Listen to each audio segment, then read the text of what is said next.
Bon, nous allons commencer à l'heure et poursuivre cette exploration que nous avons commencé lundi dernier, des rapports entre la différenciation cellulaire et le cycle cellulaire. Et donc, voici la diapositive sur laquelle nous nous étions quittés la semaine dernière, qui soulignait l'existence de liens étroits entre différenciation et cycle cellulaire dans le contexte de cellules normales, donc dans le contexte du développement, avec des bases moléculaires qui sont multiples, avec la liaison directe, avec inhibition réciproque, des mécanismes de phosphorylation qui allaient changer la fonction, en particulier des facteurs de transcription, de dégradation induite par la phosphorylation de certains de ces facteurs de transcription maîtres, d'inhibition fonctionnelle, de multiples rétrocontrôles sur l'expression, soit des facteurs de différenciation, soit des facteurs régulant la progression du cycle cellulaire. Et comme je vous l'avais dit, la perturbation des acteurs moléculaires de ce couplage va induire des anomalies lors du développement normal, et donc on avait vu le problème de la différenciation neuronale en particulier, et puis aussi celui de la différenciation musculaire, dans lesquels moduler l'activité du cycle cellulaire allait conduire à des modifications de la différenciation de ces cellules normales. Et puis j'avais finalement conclu pour dire que ce couplage entre différenciation et prolifération était également anormal dans de nombreux types de cancers, du fait d'anomalies génétiques, soit des régulateurs maîtres du cycle cellulaire, soit des régulateurs maîtres de la différenciation. Donc nous allons aujourd'hui finalement finir cet exposé un peu théorique sur les couplages différenciation-prolifération en examinant la situation un petit peu particulière des cellules souches, des cellules ES. Et puis nous allons commencer à examiner une situation pathologique que mon laboratoire a beaucoup explorée au cours de ces 30 dernières années, dans laquelle vous allez voir qu'on avait longtemps pensé que la différenciation cellulaire était la base de l'effet thérapeutique et qu'en fait, les explorations minutieuses de cette question ont montré que la réalité était plus complexe. Donc, à nouveau, cette diapositive générale pour montrer cette hiérarchie entre la cellule souche, ici la cellule souche hématopoïétique, un ensemble de progéniteurs, et puis la différenciation terminale, avec donc ce gradient de différenciation qui va être acquis grâce à l'action séquentielle de ces différents gènes maîtres dont on a parlé, et puis ce pic de prolifération, attention monsieur, j'en prie, mais faites attention à vous. Donc, depuis des cellules souches qui ne se multiplient pas du tout, des cellules complètement différenciées qui ne se multiplient pas du tout non plus, et puis entre les deux, ces progéniteurs qui vont avoir une période transitoire de prolifération massive qui va permettre donc, à partir d'une cellule souche, de faire un très grand nombre de cellules différenciées. Et donc, pour l'instant, à vrai dire, on s'est surtout intéressé, ça c'est la même cascade finalement représentée dans le cas de la différenciation musculaire, avec toujours des cellules souches, des myoblastes qui vont être des progénitaires en prolifération rapide, et puis les cellules musculaires différenciées qui, elles, ne se divisent plus. Et on a vu donc que c'est l'effet d'un certain nombre de facteurs de transcription qui allaient régler le passage d'un stade à l'autre. Et donc pour l'instant, en fait, on s'est essentiellement intéressé à cette transition entre les myoblastes qui vont proliférer et puis le muscle. Et au fond, on pourrait également s'intéresser à cette transition entre les cellules souches hématopoïétiques non cyclantes et les progéniteurs, puisqu'en particulier, certaines de ces transitions vont être réglées par les mêmes facteurs de transcription. Vous voyez ici que MyoD va jouer un rôle essentiel, à la fois dans la détermination de ce devenir des myoblastes, et puis ensuite dans l'obtention de cellules complètement différenciées musculaires. Et donc, là, choses vont être un petit peu différentes. Et pour ceux d'entre vous qui avaient participé au cours de l'an dernier, vous rappelez qu'un certain nombre des facteurs maîtres, comme CEBP-alpha ou RUNX1, sont absolument essentiels pour cette étape-là. Vous rappelez qu'ils vont donc bloquer la différenciation des progéniteurs. Mais je vous avais dit qu'ils jouaient également un rôle extrêmement important dans l'auto-renouvellement des cellules souches, et qu'en particulier, ils vont permettre la quiescence de ces cellules souches et vont donc permettre le non-épuisement de ces cellules souches au long de la vie de l'animal. Et donc, cette transition entre des cellules souches qui ne poussent pas et des cellules progénitrices qui vont être en prolifération rapide va être également réglée de manière inverse par ces mêmes facteurs de transcription. Et donc, un des moyens qui a été utilisé pour explorer cette question, c'est l'étude des cellules souches qu'on appelle des cellules ES, qui sont donc des équivalents de cellules souches totipotentes qui vont pouvoir être propagées en culture ex vivo. Et on sait que sous l'effet d'un certain nombre de facteurs solubles, comme le TGF-bêta ou comme les agonistes de la voie Notch ou de la voie Wnt, également sous l'effet d'un certain nombre de cascades de signalisation, eh bien, on va pouvoir activer un certain nombre de facteurs de transcription, en particulier ceux que vous voyez là et SMAD dont on reparlera tout à l'heure, et que par l'activation de ces gènes cibles, on va pouvoir obtenir des progéniteurs extrêmement variés, que ce soit des progéniteurs neuronaux, des progéniteurs érythroïdes, musculaires, ou même de cellules comme les cellules pancréatiques. On pourra également maintenir cet état de cellules souches pluripotentes. Et donc, l'étude de ces cellules a été un des moyens d'entrée pour l'étude biochimique de la régulation, donc in vivo, de ce déterminisme vers des progéniteurs communs. Et ceci donc m'amène à revenir sur le cycle cellulaire et donc vous rappeler ce qu'on avait mentionné dans le cours précédent, une phase G1 qui est une phase de non-prolifération où la cellule va recevoir en fait un certain nombre de signaux, en particulier des signaux qui vont permettre la prolifération ou au contraire induire la quiescence. Ensuite, vous vous souvenez de l'existence de ce point de contrôle, le point de contrôle SG1 qui va vraiment être la décision de rentrer en synthèse, la décision de fabriquer des nucléotides, de fabriquer des protéines. Et vous vous souvenez que ce point de contrôle est sous la dépendance d'un facteur de transcription qui est E2F, lui-même inhibé par RB, lui-même régulé par des kinases et des cyclines.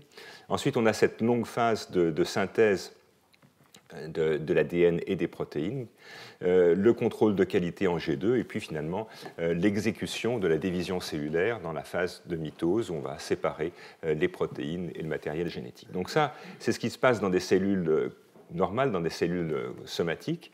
Quand on est par contre dans des cellules souches, les choses sont extrêmement différentes parce que ces cellules souches vont proliférer extrêmement rapidement et qu'elles ont finalement essentiellement que deux phases, une phase de synthèse et une phase de division.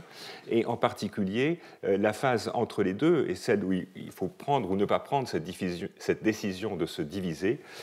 Cette phase G1 est finalement réduite à sa plus simple expression. Elle est extrêmement courte.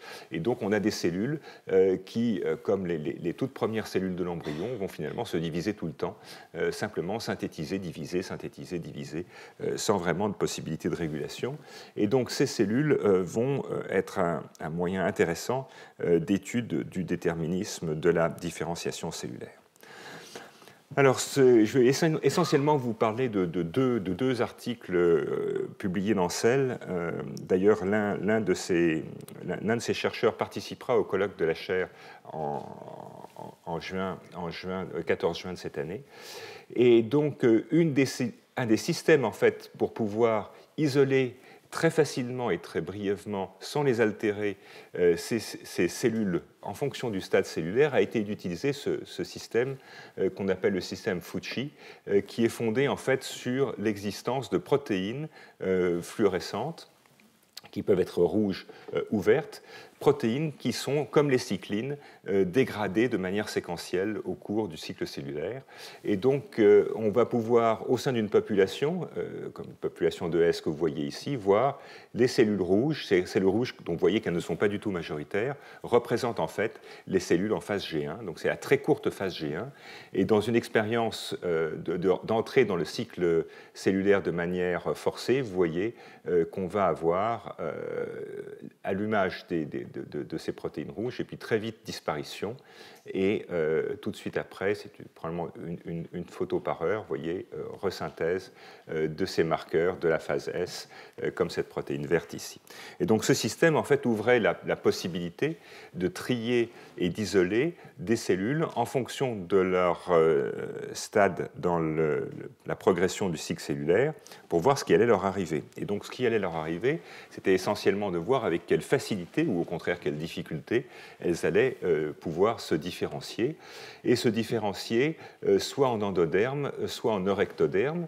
Et ce que vous voyez dans cette expérience, c'est finalement l'auto-renouvellement, c'est-à-dire le stade finalement non différencié, qui est ici retracé par l'expression d'un gène dont on a déjà parlé l'an dernier, qui est OCT4, qui est un des gènes maîtres de l'auto-renouvellement. Et vous voyez que suivant qu'on utilise des cellules non triées, tout à fait en début de G1 ou tout à fait en fin de G1, on va avoir des efficacités à la fois de perte de l'auto-renouvellement différentes et puis, de manière assez intéressante, une différenciation préférentielle en endoderme lorsqu'on est en tout début de phase G1, alors que lorsqu'on est en fin de phase G1, vous voyez que, fin de phase G1 ici en vert, vous voyez que c'est au contraire l'autre différenciation, la voie neurectodermique qui va être facilitée. Et là encore, on a une chute de l'auto-renouvellement dans ces conditions de différenciation qui est beaucoup plus forte si on a des cellules qui sont triées en G1. Et donc ceci suggérait au fond qu'on avait, lors de la phase G1 de ces cellules, une fenêtre d'opportunité qui allait permettre la différenciation de ces cellules ES en réponse à des facteurs externes de différenciation. Alors, une des conséquences de cette observation tout à fait inattendue était que si l'on inhibe le cycle cellulaire, avec par exemple des inhibiteurs de CDK, comme ces enzymes dont nous avons parlé dans le cours précédent et qui vont contrôler l'entrée dans le cycle cellulaire, eh bien que si on inhibe la progression dans le cycle cellulaire, on devrait induire la différenciation.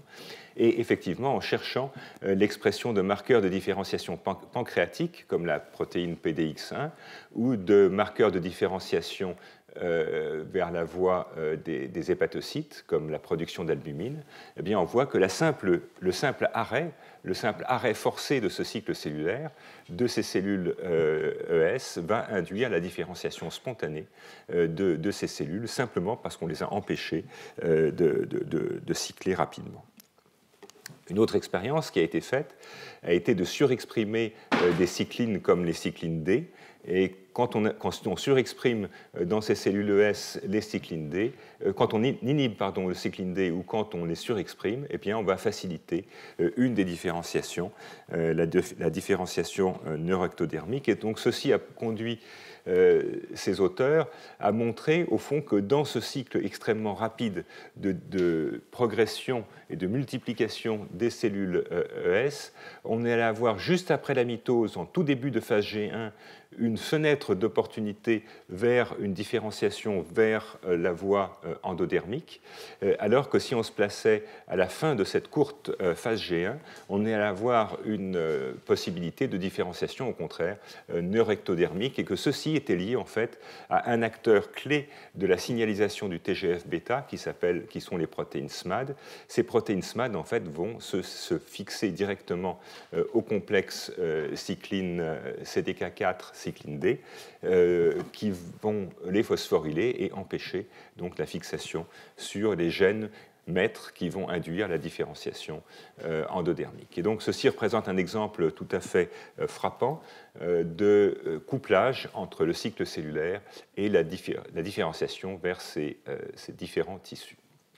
Et donc ceci suggérait, encore une fois, l'existence d'une courte fenêtre de disponibilité, courte fenêtre dans laquelle les facteurs inducteurs de la différenciation allaient pouvoir agir, et suggérait au fond que c'est la durée de cette phase G1 qui va permettre et réguler la différenciation spontanée, comme l'ont montré donc les expériences d'inhibition de ce complexe cycline-CDK.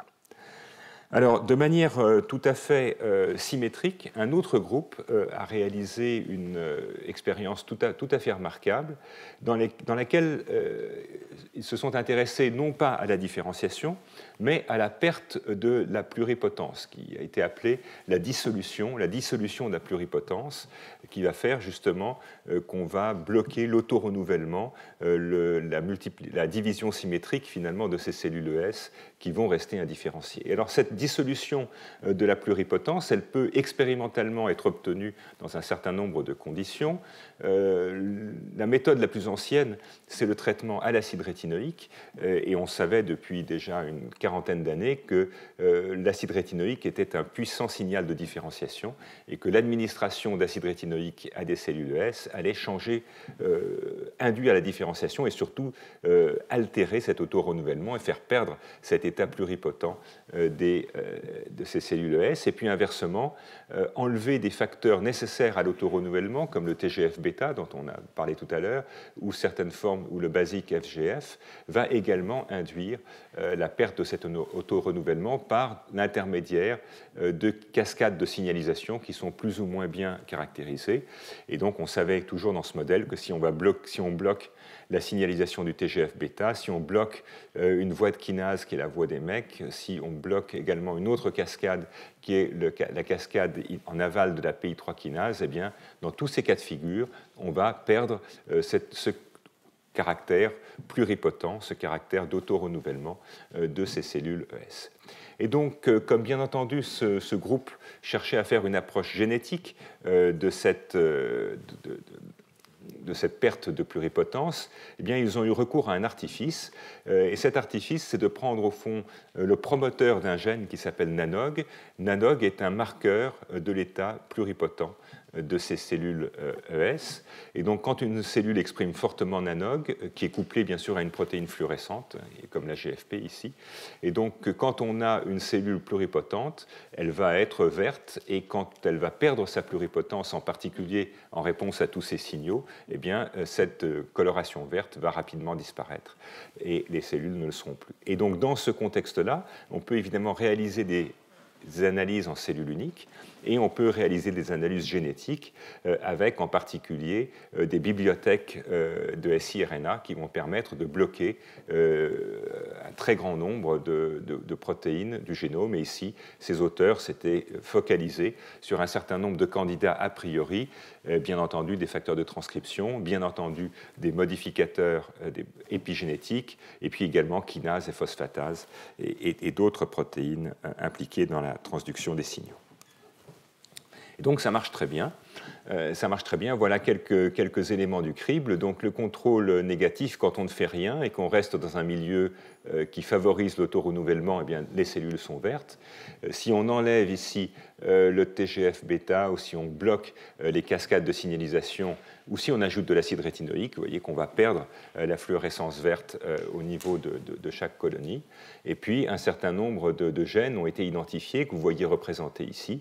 Et vous voyez très clairement que quand on bloque cette signalisation, eh bien, les cellules restent vertes, ce qui veut dire qu'on a maintenu l'expression de NANOG, et donc on va maintenir la pluripotence de ces cellules, et donc ces cellules vont être capables de s'auto-renouveler. Alors, un contrôle négatif assez sympathique que vous voyez ici, c'est dans la réponse à l'acide rétinoïque, une protéine qui s'appelle le récepteur X au rétinoïde, qui est l'un des partenaires du récepteur à l'acide rétinoïque, et donc qui, bien entendu, est nécessaire pour induire la signalisation de l'acide rétinoïque. Donc ça veut dire que tout va bien. Et alors, une fois que tout va bien, on commence à faire appel aux bioinformaticiens, parce qu'on a en général des centaines de touches, et donc on va essayer d'ajuster ces touches en fonction de voies de signalisation connues. Alors, on peut d'abord le faire par mécanisme de triangulation, et donc ce que vous montre ce regroupement des données, c'est qu'effectivement, de manière tout à fait attendu. Il y a un groupe de gènes très homogènes qui vont contrôler la réponse à l'acide rétinoïque, et puis il y a un autre groupe de gènes qui vont avoir des effets croisés, qui vont par exemple être communs entre la soustraction de TGF-bêta et l'inhibition de la réponse au TGF-bêta, ce qui là aussi est attendu. Et quand on commence à regarder ce que sont ces groupes de gènes, eh bien, pour l'acide rétinoïque, on va trouver des gènes indispensables au contrôle de la transcription. Et donc, vous allez trouver beaucoup de sous-unités de la RNA polymérase. Vous allez trouver des gènes du complexe médiateur qui va participer donc, à l'activation de la transcription des gènes en liant finalement les facteurs de transcription et la RNA polymérase. Et puis, on va trouver des complexes bien connus pour réguler la transcription, le complexe SWI/SNF dont on a déjà parlé, le complexe SAGA, le complexe type 60. Et puis, de manière finalement tout à fait inattendue, on trouve des gènes du cycle cellulaire qui vous sont représentés ici, hein, les MCM qui vont être nécessaires à l'initiation de la réplication, CDK1 et un certain nombre de gènes impliqués dans le contrôle du cycle cellulaire. Ça, c'était tout à fait inattendu, et parce que c'était inattendu, les auteurs se sont focalisés là-dessus. Et donc, en particulier, ils ont regardé maintenant non plus l'effet de blocage génétique de la progression du cycle cellulaire, mais l'effet de blocage par des agents pharmacologiques connus pour bloquer le cycle, comme la 5-hydroxyurée, la phénylcholine, le nocodazole ou autres. Et donc, en regardant cette fois-ci l'activation d'un certain nombre de gènes cibles qui sont caractéristiques de la pluripotence, comme NANOG qui était le principal, mais des autres qui sont co-régulés, on voit que quand on est dans le milieu normal qui maintient la pluripotence, tous ces gènes sont allumés. Lorsque l'on soustrait ces facteurs, tous ces gènes tombent à zéro. Mais lorsque l'on soustrait ces facteurs et que l'on bloque le cycle cellulaire, par exemple avec de la phénylcholine, eh bien, tous ces gènes remontent au plafond. Et ceci donc implique l'existence d'une signalisation croisée totalement inattendue entre la progression en phase S, la synthèse d'ADN, et la capacité à rester sur un mode d'autorenouvellement et de pluripotence. Alors, je ne vais pas rentrer dans les détails, ceux d'entre vous que ça intéresse peuvent aller regarder ce papier, mais en réponse, par exemple, au blocage de la synthèse de l'ADN par la phénylcholine, les auteurs ont pu montrer qu'il existait une cascade qui est une cascade bien connue de réponse à la perturbation de la synthèse de l'ADN et à l'existence de lésions dans l'ADN, cascade qui arrive sur P53, et P53 va faire fabriquer un certain nombre d'agonistes de la famille TGF-bêta qui vont activer à nouveau ces protéines SMAD dont on a parlé tout à l'heure, qui vont faire resynthétiser du NANOG et maintenir cet état de pluripotence cellulaire. Et donc, alors le même effet peut être en fait obtenu par la surexpression de la cycline B1. Et donc, ceci a conduit ces auteurs à proposer finalement que dans ce modèle des cellules ES, au moment de la phase G1, comme vous le montraient les études précédentes, on a une période transitoire propre à la perte de l'autorenouvellement et à l'induction de cette différenciation, avec d'ailleurs une différenciation qui n'est pas tout à fait la même, vous vous en souvenez, en présence en début de G1 ou en fin de G1. Et puis inversement, en phase S, on va avoir au contraire des signaux très forts qui vont induire le maintien de la pluripotence, signaux dont certains passent directement par la cycline B1 et d'autres passent par l'activation de la voie P53 et la synthèse des facteurs activant NANOG par le TGF-bêta. Et donc, en conclusion de cette étude, dans ces cellules ES, il existe là aussi un couplage très fort entre la différenciation, la pluripotence et le cycle cellulaire. L'arrêt en G1 va favoriser la différenciation. Et il y a également une orientation vers des voies spécifiques de différenciation suivant qu'on est en début de G1 ou en fin de G1 par un mécanisme faisant appel à la phosphorylation des SMAD par un complexe CDK cycline D. Et inversement, la phase G1, et en particulier le blocage lors de la phase G1, vont s'opposer à la perte de pluripotence, et là aussi par l'activation de P53. Et ce qui retrace le fait qu'à nouveau, la différenciation et la perte de l'autorenouvellement ne correspondent pas au même programme génétique et qu'il y a une interférence profonde entre la machinerie du cycle cellulaire et la différenciation. On verra que dans la fin de ce cours qu'il y a des parallélismes possibles avec certaines chimiothérapies anticancéreuses, certaines de ces chimiothérapies anticancéreuses étant capables de bloquer le cycle cellulaire en phase S, avec donc possibilité d'avoir des signaux qui vont au contraire favoriser la perte, le maintien de l'auto-renouvellement. Alors, ce modèle a l'air tout à fait satisfaisant, mais il y a quelques bémols dont je veux simplement vous signaler l'existence, on ne va pas rentrer dans les détails. Il existe effectivement des types cellulaires pour lesquels ces modèles ne conviennent pas. Et en particulier, on connaît des cellules qui ont atteint un stade de différenciation terminale, des cellules dont beaucoup sont quiescentes, mais qui vont être capables, en réponse à des stimuli appropriés, de se mettre à proliférer, éventuellement de se mettre à proliférer de manière absolument majeure. Donc on va pouvoir avoir un auto-renouvellement, un auto-renouvellement à l'identique de cellules différenciées. C'est en particulier le cas des macrophages, mais aussi de cellules comme les lymphocytes mémoire ou des hépatocytes. Et juste pour vous donner une illustration de l'exemple des macrophages qui a été très étudié par un scientifique français, Michael Sieweke. Donc ça, c'est extrait d'une revue qu'il a publiée dans Science il y a quelques années. Le modèle classique, en fait, correspondait à cette partie-là du schéma. On a une cellule souche hématopoïétique, vous voyez, qui est capable d'auto-renouvellement, comme on l'a vu, qui va donner naissance à des progéniteurs capables de prolifération rapide, mais pas d'auto-renouvellement, qui vont donner des monocytes dans le sang. Ce monocyte dans le sang va pouvoir migrer dans les tissus, où il va devenir macrophage. Donc ça, c'était le schéma classique. Et puis on pensait en fait que pour compléter ou développer ces macrophages tissulaires, eh bien, il fallait toujours partir de la cellule souche hématopoïétique. Et les travaux de Michael Sieweke ont montré qu'en fait, il n'en était rien et qu'il existait également des progéniteurs beaucoup plus précoces, soit lors du développement fœtal au niveau du foie, soit même dans le sac vitellin, et qu'un certain nombre donc, de ces macrophages tissulaires allaient en fait être produits pendant la vie embryonnaire, éventuellement à partir du sac vitellin, et aller coloniser les tissus à ce moment-là. Et surtout, avec le gradient que vous voyez représenté ici, donc des macrophages tissulaires de l'intestin ou du péritoine qui viennent surtout du sang, mais la microglie ou les cellules de Langerhans dans l'épiderme qui, eux, ne viennent surtout des progéniteurs fœtaux ou des progéniteurs vitellins. Et surtout, son équipe a pu montrer que ces macrophages périphériques complètement différenciés étaient capables d'auto-renouvellement et allaient être capables, sans avoir besoin de passer par les progéniteurs sanguins, d'une multiplication rapide en cas de stress ou en cas de stimulation antigénique qui allait nécessiter leur prolifération.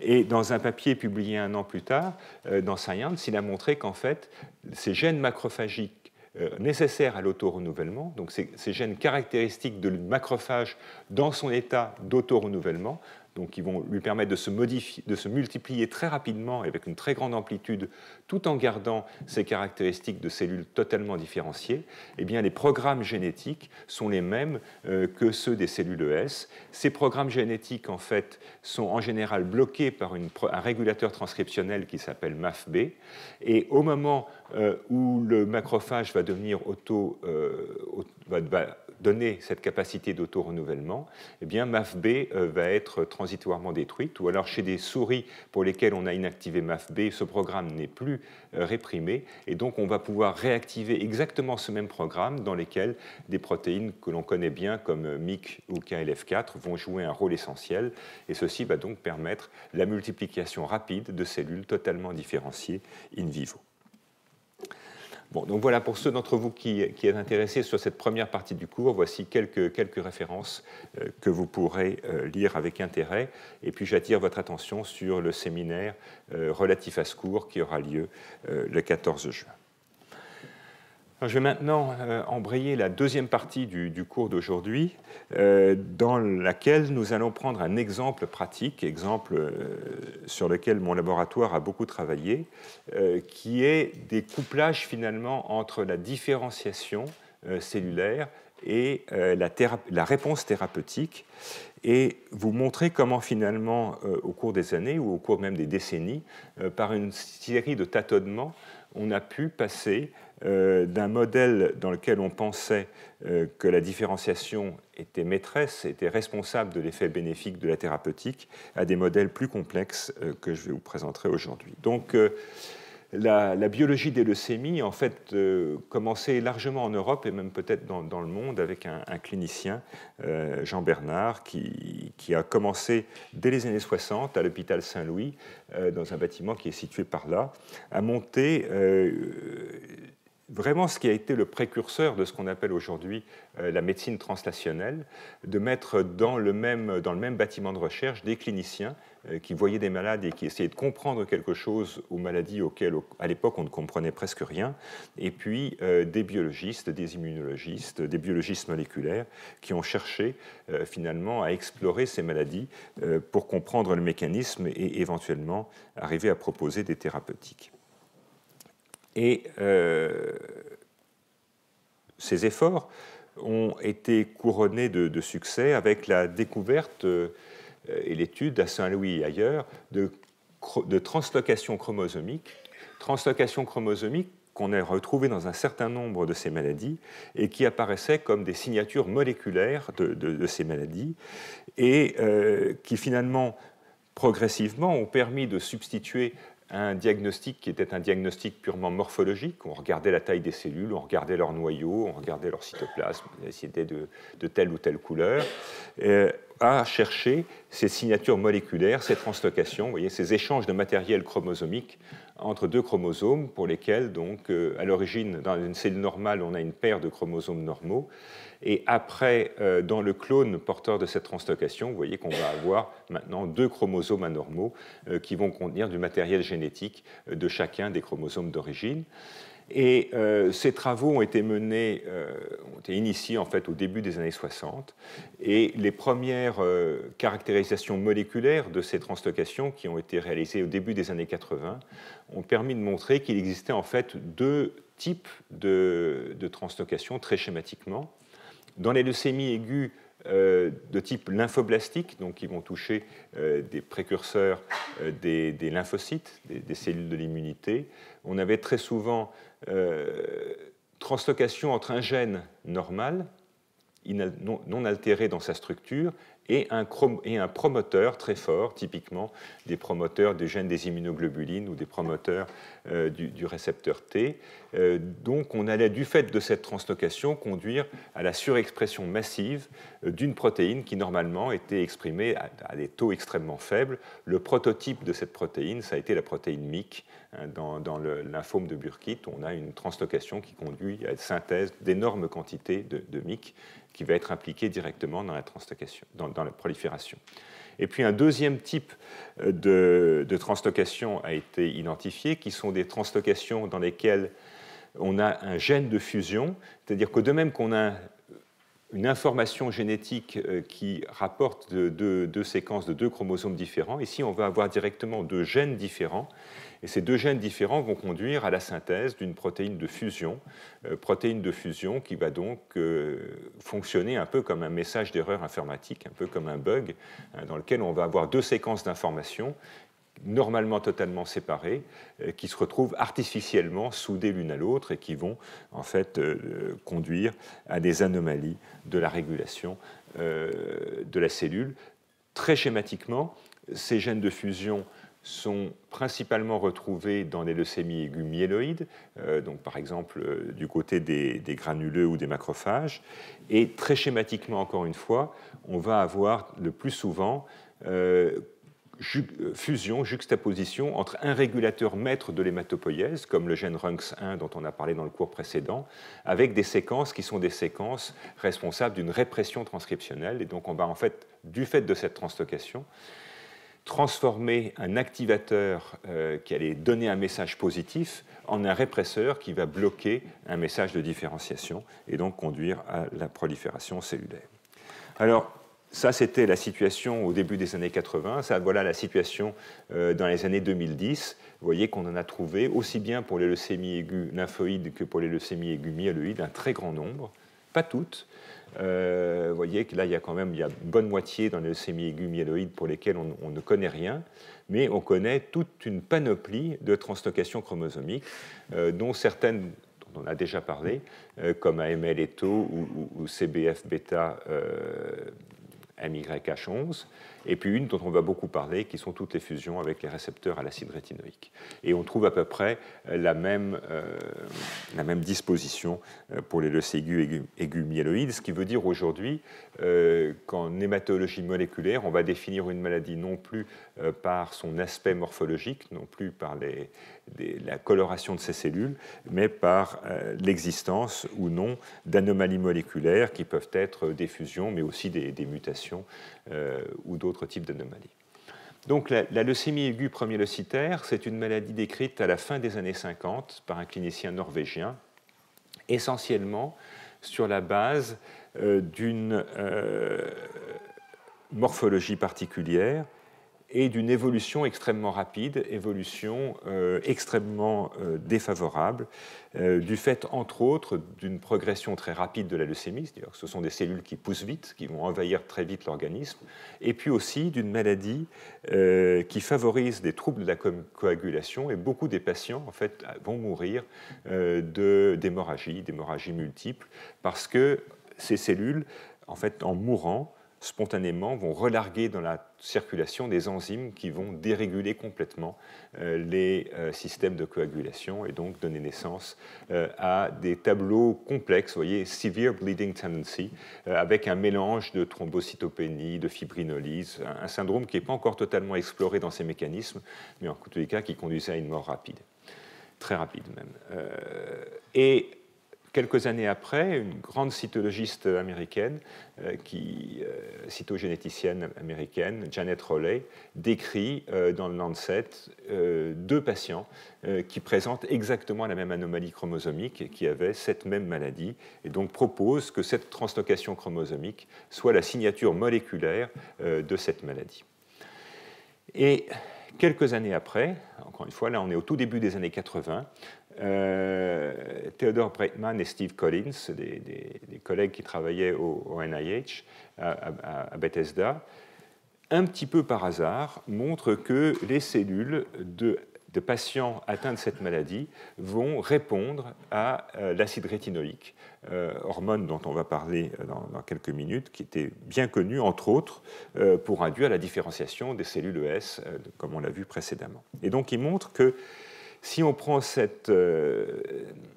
des cellules de patients ayant cette leucémie, eh bien, ces cellules vont, en culture, avoir un changement morphologique extrêmement rapide, en quelques jours, et vont s'arrêter de pousser. Et donc, ces observations ont conduit à des essais multiples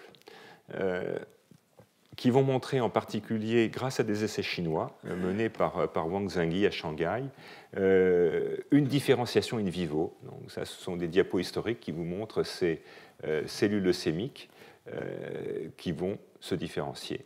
Et en particulier, ici, vous voyez qu'on a des granuleux. Et vous vous rappelez que je vous ai dit que les granuleux, ce sont des cellules qui vont vivre quelques heures. Et donc, on va progressivement éliminer la leucémie.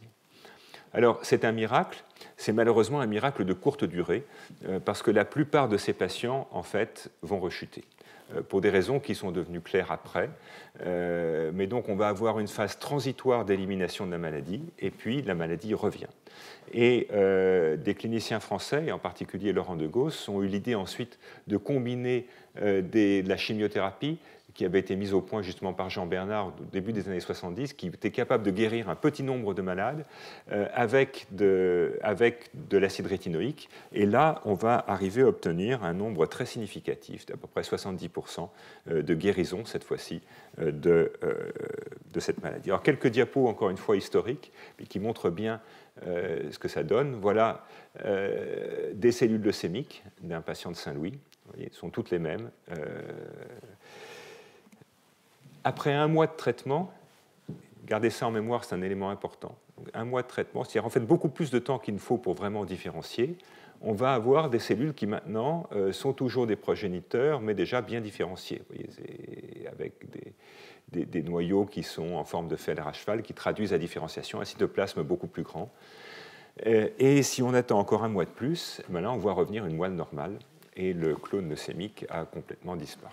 Donc, observation extrêmement importante, observation qui a lancé véritablement cette thématique de thérapeutique par différenciation, avec cette idée au fond qu'on peut prendre une cellule leucémique, on peut prendre une cellule cancéreuse, on peut lui donner un message instructif pour qu'elle se différencie vers une cellule qui n'est plus capable de proliférer et qui va disparaître. Alors ça a donné naissance à des controverses et je n'ai pas résisté au plaisir de vous montrer cet éditorial publié à peu près dans les années 90, en disant, au fond, si on peut arriver à améliorer une maladie avec une vitamine, ça veut dire que ce n'en était pas une. Donc on était dans la négation la plus complète, dire voilà, puisqu'au fond, ces malades avaient beau mourir en 1 semaine, si on peut arriver au moins à les mettre en rémission, à cette époque-là, on ne savait pas encore qu'on ne les guérissait pas. Mais si on peut arriver à faire disparaître la leucémie simplement avec des produits anti-acnéiques ou avec une vitamine, c'est qu'après tout, ce n'était pas une leucémie, et comme ça, le dogme de la chimiothérapie restait intact. Alors voilà aussi une diapo historique qui vous montre la survie des patients, vous voyez, avec un plateau à 20% au mieux, avec la chimiothérapie. On ajoute de l'acide rétinoïque à la chimiothérapie, donc ça c'est la combinaison des deux, vous voyez qu'on arrive à un plateau qui est autour de 60-65%, donc un progrès thérapeutique absolument majeur. Bon. Alors, on aurait pu en rester là, sauf que c'est le moment où les biologistes ont commencé à entrer dans la danse, et donc c'est à ce moment-là qu'un certain nombre d'équipes vont identifier cette translocation et montrer qu'en fait, de manière tout à fait inattendue, cette translocation implique un récepteur à l'acide rétinoïque, et ce récepteur à l'acide rétinoïque, qui est le récepteur RAR-alpha, du fait de cette translocation, va se trouver fusionné à un autre gène, qui a été appelé PML, et on a une fusion, une protéine de fusion, donc protéine de fusion qui va avoir en gros la majorité des domaines connus importants de RAR-alpha, en particulier le site de liaison à l'hormone qui est ici, le site de liaison à l'ADN aussi, et puis la majorité des domaines connus aussi de cette protéine PML, même si à l'époque on ne savait pas du tout ce que cette protéine faisait, et c'est ce que je vais essayer de vous expliquer aujourd'hui. Alors, PML-RAR est en fait un oncogène, c'est-à-dire qu'il va être capable de transformer directement en un coup une cellule souche normale en une cellule leucémique.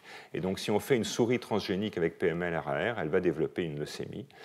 Si on met PML-RAR dans un progéniteur hématopoïétique, il va se mettre à proliférer, il va devenir immortel, sa différenciation va être bloquée. Et de manière assez remarquable, des données que je ne détaillerai pas aujourd'hui, mais qui sont dans la littérature, montrent qu'en fait, cette leucémie promyélocytaire est l'un des cas relativement rares de cancer qui est quasiment monogénique, c'est-à-dire de cancer qui ne résulte de l'activation que d'un seul oncogène. C'est ce que dit en particulier l'épidémiologie, puisque cette maladie a la même incidence finalement chez des enfants, chez des adolescents, chez de jeunes adultes ou chez de vieux adultes, ce qui traduit le fait, bien sûr, qu'un seul événement génétique, la translocation, va être suffisant pour transformer une cellule normale en une cellule cancéreuse. Et à l'évidence, l'acide rétinoïque va se lier à PML-RAR, et donc ceci a constitué finalement le premier exemple de ce qu'on a appelé les thérapeutiques ciblées. Thérapeutiques ciblées, donc, qui sont des médicaments intelligents, en quelque sorte, médicaments intelligents qui vont pouvoir agir directement sur la protéine responsable de la transformation cancéreuse, ici en l'occurrence de la transformation leucémique. Alors, les rétinoïdes, comment ça marche ? Eh bien, les rétinoïdes, ce sont des hormones qui sont d'action locale, donc ça ne fait pas partie de ces hormones comme des hormones peptidiques. Vous savez, c'est par exemple le pancréas qui va faire l'insuline, et l'insuline va agir dans tout l'organisme. Ici, on a des synthèses locales d'acide rétinoïque qui peuvent être directement dans la cellule, partant du rétinol. Donc le rétinol, c'est la vitamine A. Donc la vitamine A, ça ne sert pas seulement à bien voir la nuit, mais ça sert surtout à faire de l'acide rétinoïque à travers un certain nombre d'étapes d'oxydation qui ont été bien caractérisées, avec liaison à des transporteurs particuliers. On peut également avoir de l'acide rétinoïque qui vient du sang, ou plus fréquemment qui vient de la cellule d'à côté, où un type cellulaire va fabriquer de l'acide rétinoïque pour le donner au type cellulaire d'à côté. Et dans le noyau, à l'état de base, on va avoir deux protéines qui appartiennent à la famille des récepteurs nucléaires, donc comme les récepteurs aux estrogènes, récepteurs aux glucocorticoïdes dont on a parlé dans des cours précédents, qui vont être fixés sur l'ADN sous la forme d'un hétérodimère entre une protéine de type RAR et une protéine de type RXR, fixés à des répresseurs transcriptionnels. Et donc, à l'état de base, ce complexe va être un répresseur de la transcription. Il va donc bloquer l'activation d'un certain nombre de gènes cibles. Et puis, quand arrive l'acide rétinoïque, il va se fixer sur une poche qui est bien connue, à son récepteur. Et ça va induire un changement de conformation qui va conduire au décrochage des corépresseurs et au recrutement de coactivateurs qui vont entrer en communication avec la machinerie transcriptionnelle de base, et en particulier les protéines dont on a parlé tout à l'heure, le complexe du médiateur, la polymérase 2, et qui vont permettre d'induire la transcription des gènes cibles. Alors pourquoi est-ce qu'on s'intéressait beaucoup à l'acide rétinoïque ? Bien parce que l'acide rétinoïque était bien connu pour faire des choses bizarres, et peut-être la chose la plus bizarre qu'il soit capable de faire, c'est ça. Donc ça vous représente un bras de poulet, en fait, une aile de poulet. Vous reconnaissez ici Humerus cubitus, et vous voyez les doigts, ou l'équivalent des doigts, et vous voyez que si pendant le développement le bourgeon embryonnaire qui allait donner naissance aux membres supérieurs, donc aux ailes, a été exposé à de l'acide rétinoïque, vous voyez apparaître une image maintenant qui est totalement symétrique. Et donc on a perdu cette polarité intrinsèque qui fait qu'on a un pouce et un petit doigt. Et cette polarité intrinsèque, pouce-petit doigt, elle est déterminée par la signalisation d'acide rétinoïque, ou plus exactement, l'acide rétinoïque est capable d'induire une signalisation qui va faire perdre cette polarité. Donc ça, c'était une expérience bien connue des biologistes qui date des années, je crois, 70, et qui montrait que l'acide rétinoïque était capable d'avoir des effets absolument majeurs sur le développement. Il y a d'autres effets qui sont aussi très connus, en particulier, vous savez que si on coupe certains membres d'amphibiens, ces membres vont repousser à l'identique. Si on coupe le bras d'un triton, le bras du triton, la patte va repousser à l'identique, sauf si on met de l'acide rétinoïque, où là on va changer des déterminants de la polarité, en particulier, de mémoire, la patte va repousser plus courte en supprimant certains os si on a exposé au rétinoïque d'abord. Alors il se trouve qu'en fait, on ne le savait pas à cette époque, vous voyez que ça a été découvert pratiquement 10 ans après, il y a un rôle important du récepteur à l'acide rétinoïque, et en particulier du récepteur à l'acide rétinoïque alpha, qui est impliqué donc dans la translocation, dans la différenciation hématopoïétique. Vous voyez ici la capacité de faire des clones en méthylcellulose. Vous voyez qu'au niveau de base, ils sont identiques entre des souris pour lesquelles on a inactivé le récepteur alpha. Par contre, on a une disparition de ce pouvoir clonogénique si on traite à l'acide rétinoïque, et seulement si le récepteur est présent, ce qui implique bien donc que la signalisation à l'acide rétinoïque par l'intermédiaire du gène RAR-alpha va contrôler la prolifération et l'autorenouvellement de ces clones. Et puis, des travaux de l'équipe de Philippe Kastner ont montré, sans entrer dans les détails, que la différenciation spontanée de ces cellules en réponse à des facteurs de croissance comme le GCSF, allait permettre une différenciation en fait plus rapide en l'absence de RAR-alpha, ce que vous voyez représenté ici, où les cellules sont beaucoup plus différenciées ici que là, traduisant donc le fait que le produit du gène RAR-alpha, la protéine RAR-alpha, va avoir à la fois un rôle pour contrôler l'autorenouvellement en présence d'hormones, mais aussi pour contrôler la différenciation spontanée dans in vivo ou ex vivo. Et donc ceci a conduit à un modèle extrêmement simple, et je dois dire qu'il était logique à l'époque où on l'a proposé, dans lequel ce complexe PML-RAR, dans lequel on trouve également Eric-Serre, va être capable de fixer des corépresseurs de manière beaucoup plus affine et beaucoup plus forte que le complexe normal, et ceci va donc conduire à un blocage spontané de la signalisation, à un blocage spontané de la transcription. Et ce blocage spontané de la transcription, puisque je vous ai montré que cette transcription était impliquée dans la différenciation spontanée, eh bien, va donner l'arrêt de différenciation qui caractérise cette maladie. Et puis, quand on traite à l'acide rétinoïque, eh bien, l'acide rétinoïque va se fixer sur PML-RAR. PML-RAR va devenir un activateur transcriptionnel. On va donc restaurer la différenciation, induire la formation de ces polynucléaires neutrophiles qui ensuite, comme je vous l'ai dit, ne vivent que quelques heures et vont disparaître dans la circulation.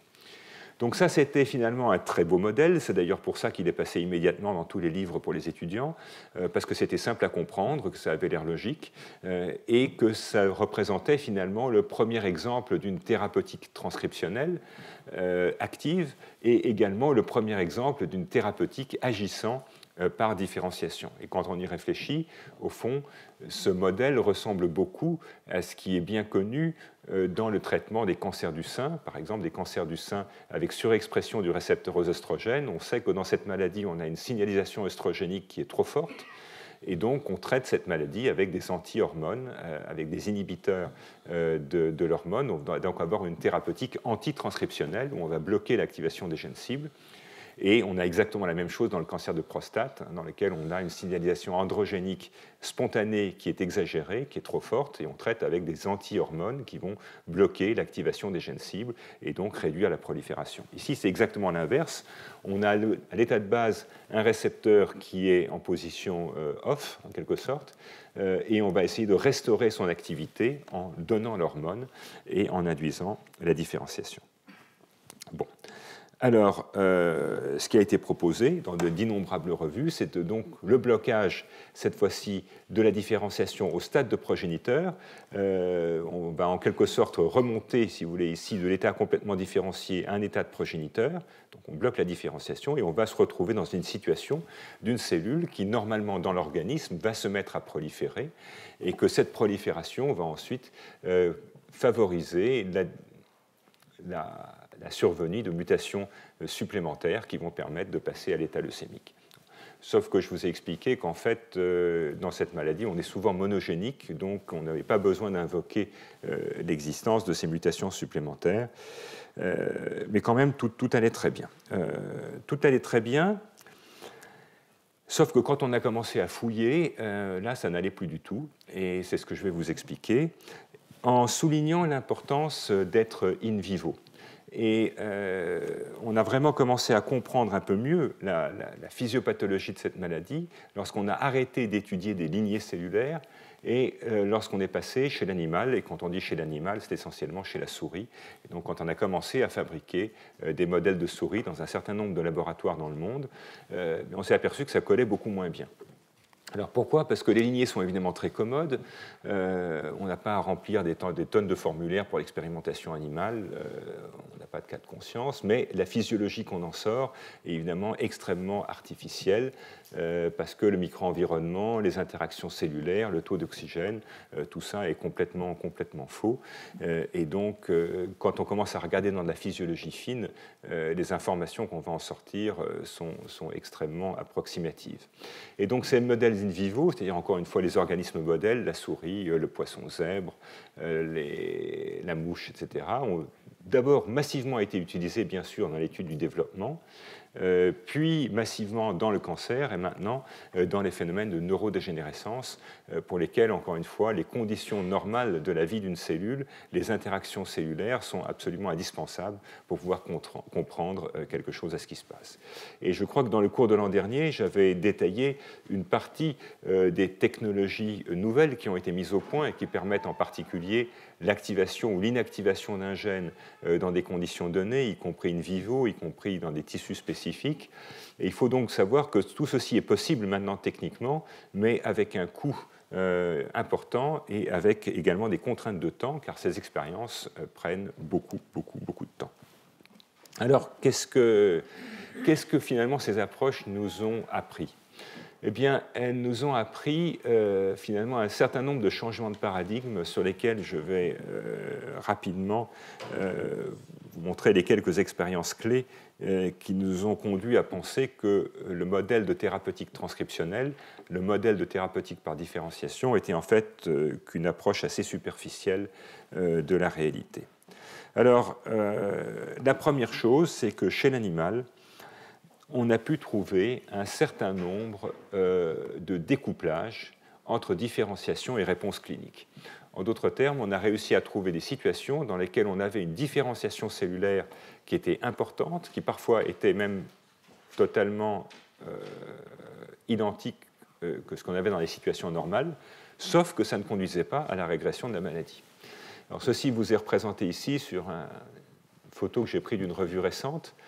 Vous voyez qu'on est dans toute une série de situations où on a une différenciation, mais l'autorenouvellement est extrêmement variable. Donc, il y a des considérations de dose, il y a des considérations génétiques, il y a des considérations pharmacologiques, il y a également des mutants qui ont permis de dissocier complètement ou partiellement cette induction de la différenciation avec la perte de l'autorenouvellement. Alors, commençons par le contrôle positif, si j'ose dire, c'est-à-dire ce qui se passe dans une souris normale.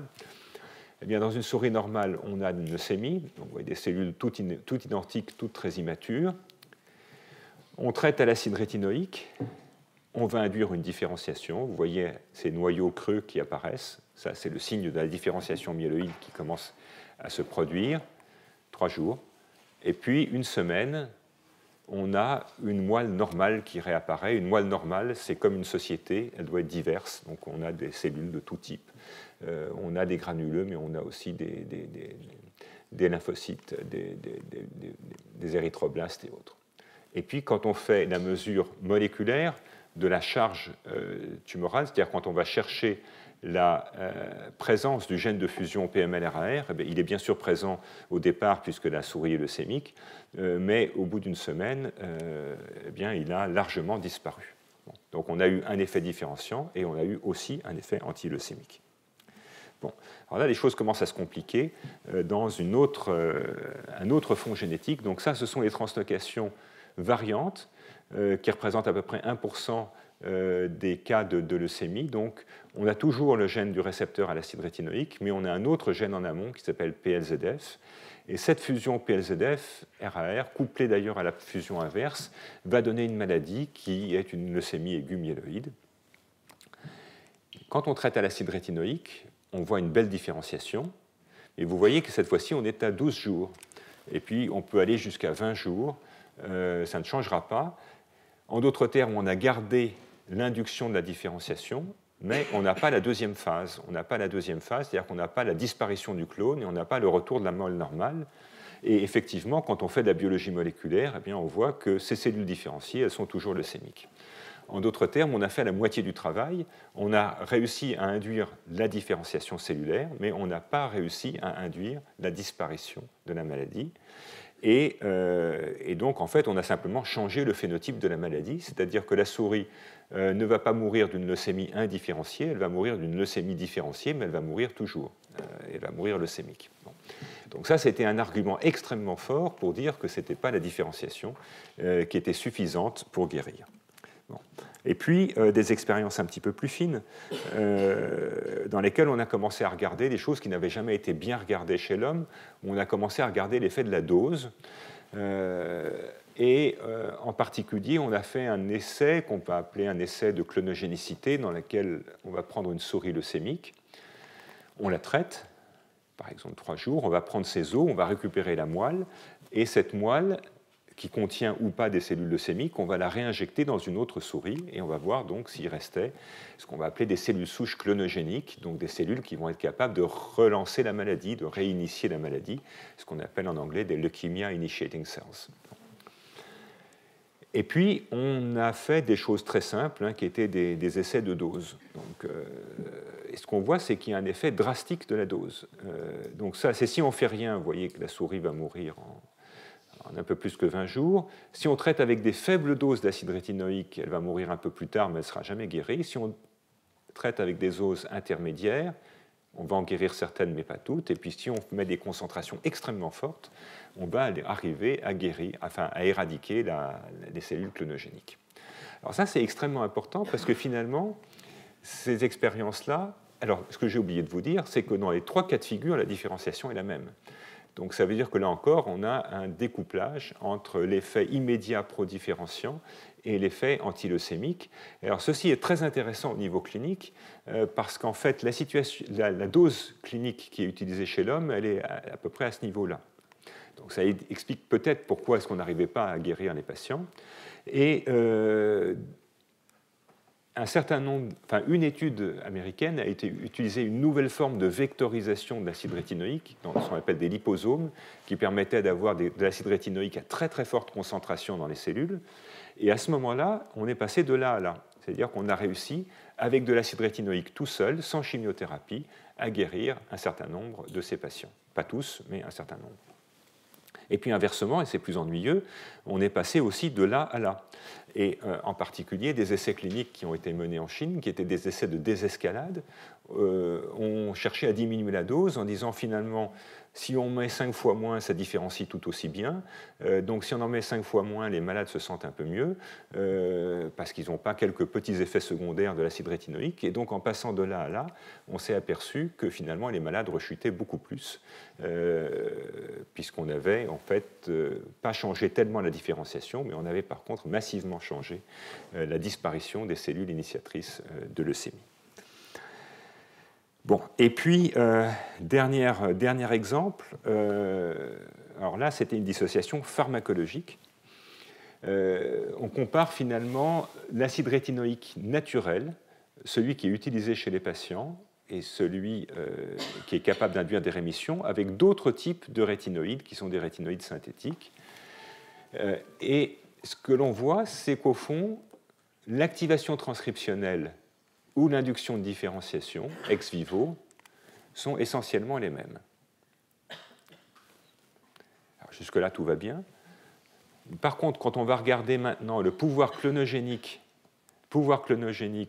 ex vivo dans des conditions de culture en milieu solide, eh bien, on va voir que l'acide rétinoïque supprime complètement le pouvoir clonogénique.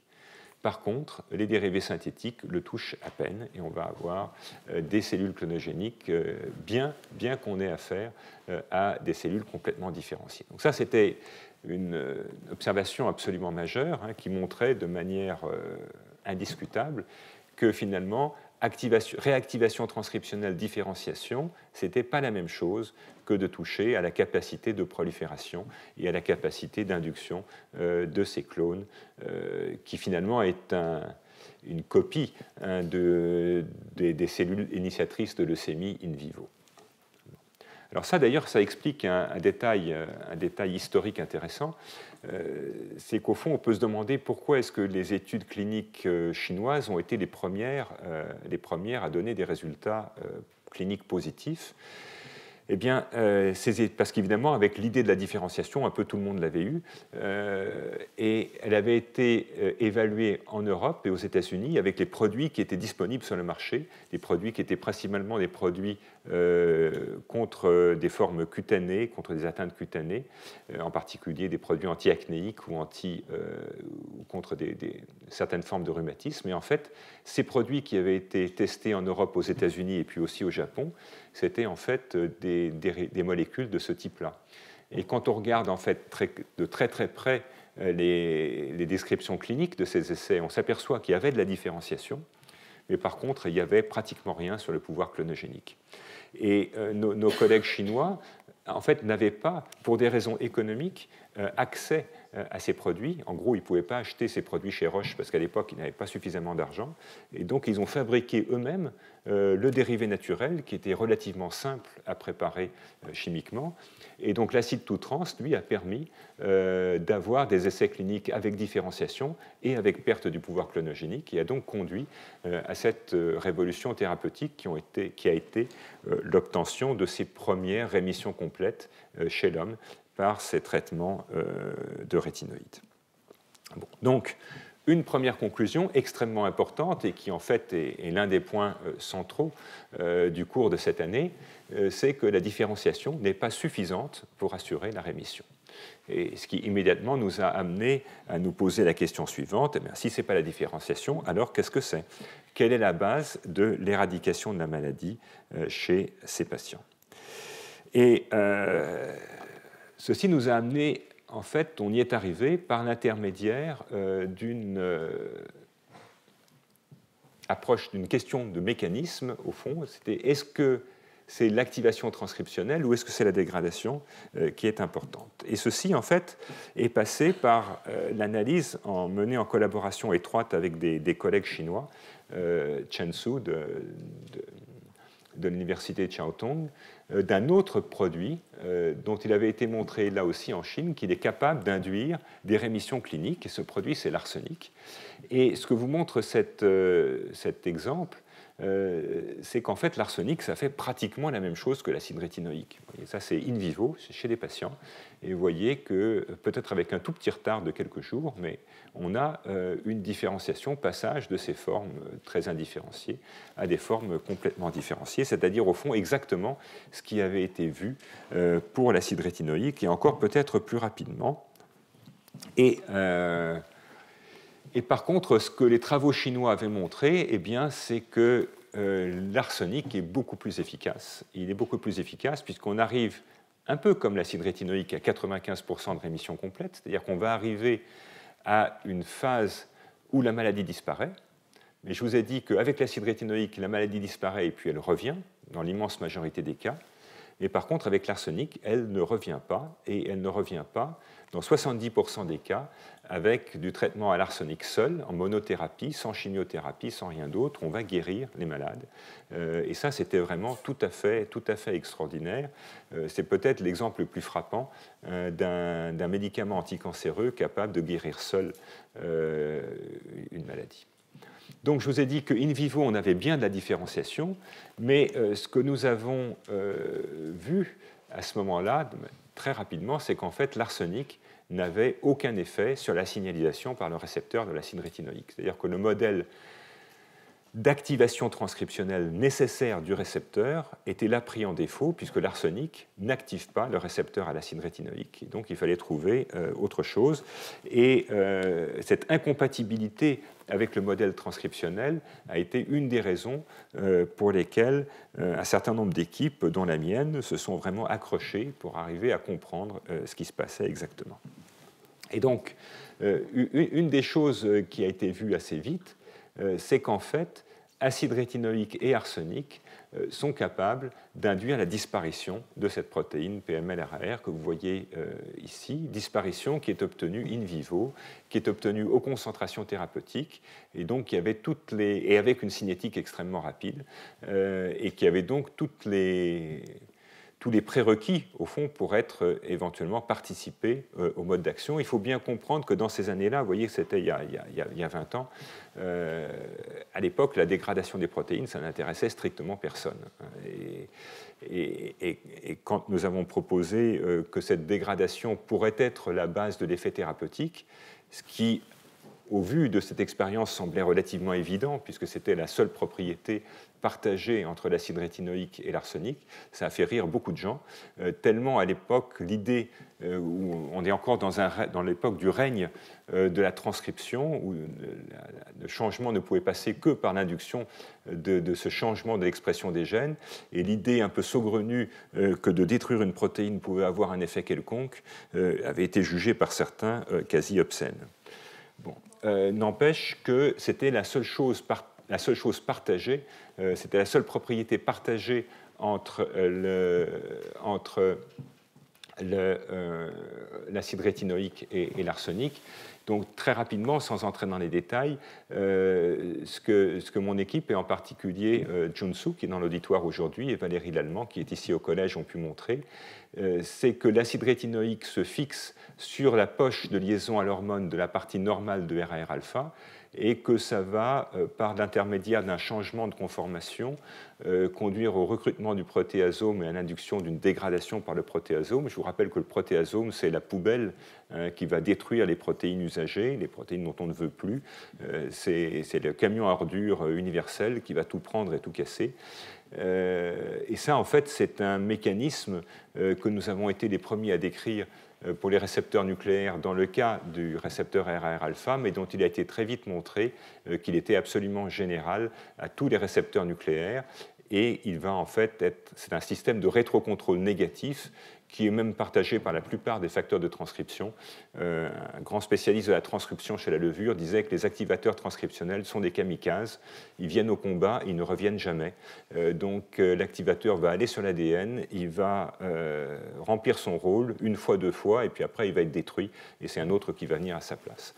Bon, donc ça a été relativement simple à trouver et à faire admettre.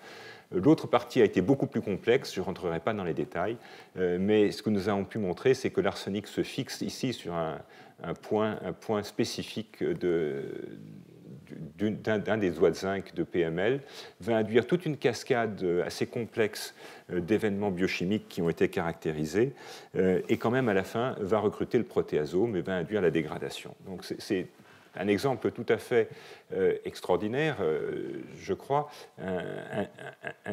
une véritable ode, un hymne à l'empirisme, parce qu'on a là deux médicaments qui ont été trouvés quand même très largement par hasard, et qui, bien qu'ayant été trouvés par hasard, ont cette merveilleuse propriété d'arriver à cibler chacun des deux morceaux constitutifs de cette protéine, et d'arriver finalement à effacer, par l'induction de la dégradation, à effacer l'effet de la translocation, à effacer cette anomalie génétique en effaçant finalement la protéine qui va induire tous ces problèmes. Bon. Et c'est maintenant le moment donc de commenter le dernier morceau de cette figure. Vous voyez que dans ces rétinoïdes dissociés dont on a parlé tout à l'heure, eh bien, tout le monde induit la transcription. Uniquement l'acide rétinoïque tout trans induit la perte du pouvoir clonogénique, et ceci colle finalement avec sa capacité à dégrader PML-RAR. Les deux autres, eux, ne dégradent pas pour des raisons biochimiques qui ne sont pas encore totalement élucidées. Mais ceci veut donc dire qu'il y avait un parallélisme strict entre la capacité de dégrader et la capacité d'induire la perte du pouvoir clonogénique.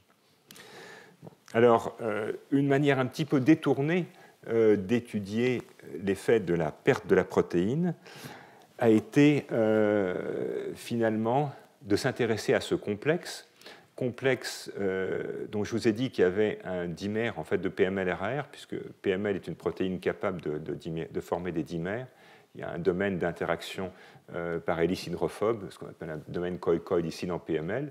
Et le partenaire normal de RAR-alpha, RXR, est également présent dans le complexe, et probablement une des bases de l'effet dominant négatif de ce complexe, c'est qu'il est capable finalement de se fixer à l'ADN par l'intermédiaire de 4 domaines de dimérisation, 4 domaines de fixation à l'ADN plutôt que 2, ce qui veut dire en gros que c'est une protéine qui colle à l'ADN de manière assez peu spécifique et qui va donc aller réprimer l'expression génétique en se collant un peu n'importe où dans le génome et avec ce recrutement de corépresseurs. Et donc une des idées que nous avons voulu tester, c'était au fond de faire une souris dans laquelle on pouvait enlever RXR. Et en enlevant RXR, on s'est dit peut-être qu'on va arriver à décrocher le complexe de l'ADN. Et effectivement, c'est ce que vous montre cette expérience où, par des techniques génétiques faisant appel à l'activation d'une cré-recombinase par des dérivés œstrogéniques, on est capable in vivo d'enlever la protéine RXR, et vous voyez que la simple soustraction de RXR va suffire à induire la différenciation. Donc aussi, on n'a pas du tout d'activation de la transcription avec l'hormone, comme dans le premier modèle, on va simplement fragiliser on va fragiliser la liaison du complexe à l'ADN. En fragilisant la liaison du complexe à l'ADN, on va probablement arriver à décrocher au moins une partie de la protéine. Et vous voyez qu'avec une cinétique extrêmement rapide et des effets qui ne sont finalement pas très différents de ceux de l'activation de l'hormone, on va être capable d'induire la différenciation cellulaire. Et ceci, donc, indirectement, expliquait comment la dégradation de PML-RAR, et je crois que c'est la diapo suivante, la dégradation de PML-RAR par l'arsenic va permettre finalement non pas une activation transcriptionnelle, mais finalement une dérépression. Et donc le modèle que nous avons proposé, c'est que simplement il suffit de nettoyer les promoteurs. On n'a pas forcément besoin de suractiver, il suffit de nettoyer. Et si on déréprime, eh bien la dérépression va être suffisante pour induire la différenciation cellulaire. Et ce nettoyage, en quelque sorte, on peut l'obtenir soit en excisant Eric-Serre, soit en dégradant avec de l'arsenic, soit également en dégradant avec de l'acide rétinoïque, et puis aussi par des techniques d'inactivation génique avec des SH-RNA PML-RAR. On a pu montrer qu'on avait, dans tous les cas, cette différenciation. Et donc, ceci permettait d'expliquer comment, finalement, la perte de PML-RAR allait conduire à la différenciation cellulaire. Alors, donc, activation transcriptionnelle ou dégradation, vous voyez que finalement, notre cœur penchait fortement du côté de la dégradation, et pas seulement parce que c'est nous qui l'avions trouvé. La question suivante a été celle des synergies thérapeutiques. Et donc ça, c'était une idée extrêmement simple, propre à un esprit ayant une formation médicale. Donc quand on a deux bons médicaments, est-ce qu'il faut mieux les mettre ensemble ou est-ce qu'il faut mieux les séparer? Une question vraiment de base. Et quand on regardait la différenciation comme critère évidemment de sortie, ça vous voyez, c'était un article d'il y a 20 ans, donc c'était le seul critère qu'on avait à l'époque. Si on fait l'acide rétinoïque, on induit la différenciation. Si on fait l'arsenic, on ne fait pas grand-chose. Si on fait les deux ensemble, on va différencier beaucoup moins. Et donc cette expérience qui est juste et qui a été vérifiée par de très nombreux groupes suggérait qu'il ne fallait surtout pas mettre acide rétinoïque et arsenic ensemble puisqu'on avait un antagonisme fonctionnel entre les deux. Et c'est pour ça, effectivement, que les équipes médicales ont fait très attention d'espacer un traitement de l'autre pour ne pas bloquer l'effet de l'acide rétinoïque par l'arsenic et vice-versa. Sauf que quand on passe in vivo, eh bien, c'est complètement différent. Et donc, ça, c'est un modèle de souris. Il y a 3 modèles de souris qui ont été développés dans le monde et qui ont donné tous les 3 les mêmes résultats, et qui montrent qu'au contraire, donc là, en gros, c'est un procédé dans lequel on arrive à visualiser la leucémie. Plus c'est rouge, plus il y a de cellules leucémiques. Donc, vous voyez que quand on ne traite pas, il y en a beaucoup. Quand on traite à l'acide rétinoïque ou à l'arsenic, ça, c'est uniquement quelques jours, on diminue pas mal. Et quand on traite avec les deux ensemble, vous voyez qu'on a pratiquement éliminé la charge leucémique. Ça, c'est une semaine de traitement. Donc, vous voyez que c'est vraiment radical. Et cet effet antileucémique radical, il va être... parce que bon, des traitements qui sont capables de faire baisser des tumeurs, on en connaît beaucoup. Mais ce n'est pas ça qui intéresse les gens. Ce qui intéresse les gens, c'est la survie. Et donc, quand on regarde la survie, eh bien, la survie est tout à fait parallèle. Vous voyez, l'arsenic prolonge la vie, l'acide rétinoïque prolonge la vie, mais ne guérit, ni l'un ni l'autre ne guérit. Et si on traite avec les deux à la fois, eh bien, ces souris sont mortes de mort naturelle après 2 ans. C'est-à-dire qu'on avait vraiment éliminé complètement et définitivement la maladie. Et encore une fois, ces approches qui ont été en fait initiées par Valérie Lallemand dans le labo, elles ont été reproduites par toute une série d'autres travaux donc, qui démontraient vraiment la valeur de cette synergie. Et cette synergie a conduit à des essais thérapeutiques qui ont été menés en Chine, initialement par Chen Zhu, et qui ont montré que la combinaison acide rétinoïque arsenic est capable de guérir quasiment tous les patients, au moins tous les patients avec la forme de risque standard de la maladie, c'est-à-dire qui n'ont pas trop de blast dans le sang, ce qui fait les 2/3 des patients. Et cette indication est maintenant en train de passer à tous les patients. Et vous voyez que la survie est bien meilleure que celle avec l'association historique acide rétinoïque chimiothérapie, dont vous vous rappelez qu'elle avait un plateau, un peu plus bas, là, à 5 ans, vers 70%. Alors, c'est un traitement qui ne dure que quelques mois, c'est-à-dire que c'est un traitement qu'on peut arrêter, ce qui veut dire que les patients sont vraiment guéris. Et en particulier en Chine, des traitements par voie orale ont été initiés. Et ça, c'est important parce que l'arsenic peut être donné comme l'acide rétinoïque en pilule, ce qui veut dire qu'on n'a pas besoin que ces malades viennent tous les jours à l'hôpital. Et donc, on peut les guérir chez eux quand les premiers jours ou les premières semaines de traitement sont passés. Bon, donc ça, c'est un modèle, vous voyez, tout à fait remarquable. Ça a pris un peu de temps, mais c'est probablement historiquement un des premiers modèles où on a vraiment pu utiliser des modèles animaux pour comprendre quelles étaient les associations qui avaient du sens, celles qui étaient vraiment synergiques, avec, vous voyez, une très grande similitude entre les résultats trouvés chez la souris et les résultats ensuite menés chez l'homme. Et aujourd'hui, cette association acide rétinoïque arsenic est utilisée quasiment dans le monde entier, y compris maintenant dans les formes les plus graves de la maladie. Alors, on n'a pas encore de modèle. On n'a pas encore de modèle, et évidemment, un modèle relativement simple était un modèle de tout-dégradation. C'est-à-dire que vous avez l'acide rétinoïque qui dégrade, vous avez l'arsenic qui dégrade, les processus biochimiques de dégradation ne sont pas les mêmes, donc ils ne vont pas être redondants. Donc on peut imaginer que si on met les deux ensemble, on va dégrader à la fois par l'extrémité N-terminale et par l'extrémité C-terminale, et donc que ça va aller beaucoup plus vite. C'est en partie vrai, mais en fait la solution n'était pas encore tout à fait ça. Et néanmoins, dans toutes ces maladies, dans toutes les formes, donc je dis que les translocations avec PML sont les plus courantes, elles font 98% des patients.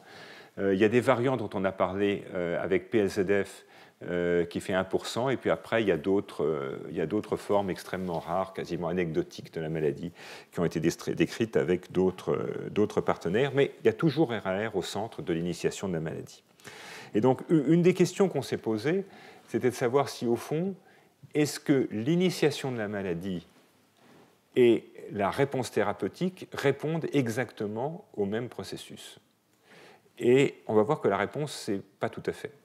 Pas tout à fait, parce que l'initiation de la maladie, ça passe toujours par RAR, mais on va voir que la guérison, ça passe pas toujours par RAR.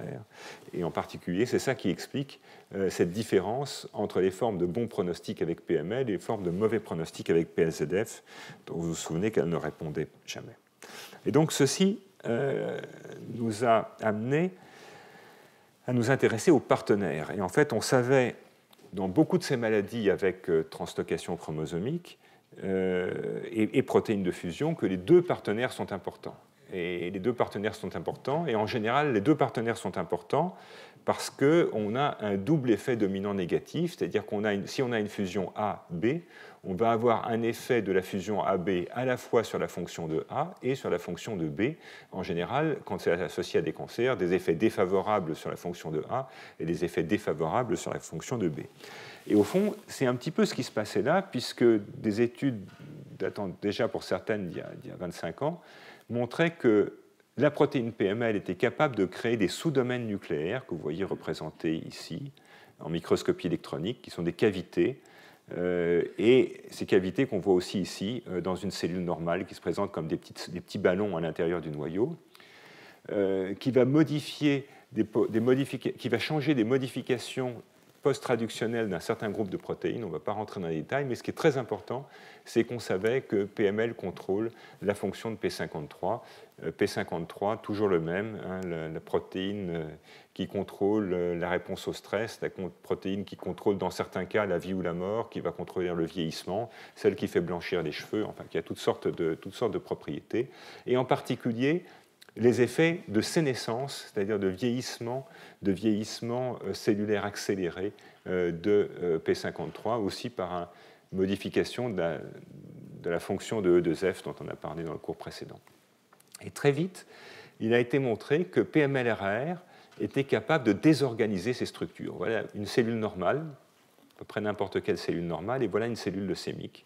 Et vous voyez, toujours révélée avec ces anticorps anti-PML, vous voyez que ces petites sphères, en fait, sont complètement dispersées, elles sont complètement éclatées. C'est d'ailleurs un critère de diagnostic maintenant. On peut arriver à diagnostiquer les leucémies promyéleucitaires en une dizaine de minutes avec cette approche-là. Et ceci va conduire à une modification très profonde de la signalisation P53. En gros, ça va bloquer la fonction de P53 et en particulier bloquer les effets de mort, les effets d'apoptose et aussi bloquer les effets de sénescence de P53. Et de toute évidence, ceci participe à la pathogénie de la maladie. Donc on a bien un double effet de la fusion PML-RAR sur la signalisation par l'acide rétinoïque et par celle de PML. Pardon. Et vous voyez, il y a pratiquement 25 ans, ce que nous avions pu montrer, c'est que chez des patients, voilà un blast leucémique, une cellule leucémique avant traitement, vous voyez, corps PML complètement éclaté. Et après une semaine de traitement, cette cellule qui est encore un blast, cette cellule qui est en fait un blast en train de répondre au traitement, a entièrement reformé ces corps nucléaires PML. Donc ça nous avait amené à proposer qu'outre la régulation transcriptionnelle, il y avait autre chose qui était un contrôle finalement de cette fonction à l'époque inconnue des corps nucléaires PML et que donc cette réponse thérapeutique, outre les aspects de transcription, allait impliquer cette reformation de ces domaines. Et je pense que c'est ce que je vous montrerai la semaine prochaine pour vous expliquer exactement comment est-ce qu'on a pu démontrer le rôle de cette reformation des corps PML et analyser la signalisation qui allait être en aval et qui s'avère en fait être la signalisation qui est responsable de la guérison de la maladie. Si on n'a pas cette reformation des corps PML, eh bien, on n'a pas de guérison de la maladie. Et donc ceci, et je terminerai avec cette idée, est un exemple tout à fait intéressant, puisque j'ai souligné encore une fois le rôle central des anomalies du récepteur à l'acide rétinoïque dans l'initiation de la maladie, au moins en partie par une désorganisation de la signalisation transcriptionnelle, de la régulation des gènes contrôlés par l'acide rétinoïque, mais pour la guérison, ça c'est indispensable. Ce qui ne veut pas dire que ce soit la seule chose, mais en tous les cas, ça c'est indispensable. Et on verra dans le prochain cours qu'en fait, ça c'est indispensable parce que ça active P53. Et donc, on va retrouver l'habituel effecteur final de la sénescence ou de la mort sous l'angle de P53. Voilà, écoutez, donc, au prochain cours, on terminera l'analyse de ce modèle. Et puis on reprendra l'analyse d'un autre modèle qui a eu beaucoup de développement dans ces 5 dernières années, qui est le modèle des mutations IDH1, avec des mutations qui là vont nous faire sortir du cadre strictement leucémique, strictement hématopoïétique, mais qui vont conduire à des blocages importants de la différenciation, aussi bien dans les cellules neurales, dans les cancers du système nerveux central, dans des leucémies, dans des sarcomes. Et là encore, des choses qui vont illustrer ce qu'on a dit précédemment avec la modulation de la transcription, des blocages de différenciation, des inhibiteurs, des réponses partielles à ces inhibiteurs, des mécanismes de résistance et des domaines qui sont encore très largement explorés, puisque vous verrez que les derniers papiers sur cette question ont été publiés il y a quelques mois, voire il y a quelques semaines, et donc on est encore pleinement dans l'actualité de l'exploration de ces modèles. Voilà. On se retrouve lundi prochain.